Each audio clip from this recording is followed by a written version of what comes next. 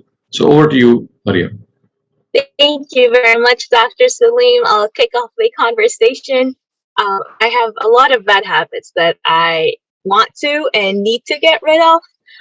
Though in terms of interacting with people, I think my greatest bad habit is my reaction speed. So if someone is telling me something, I'm very expressive, so I tend to immediately react with my face, my gestures, and then my words.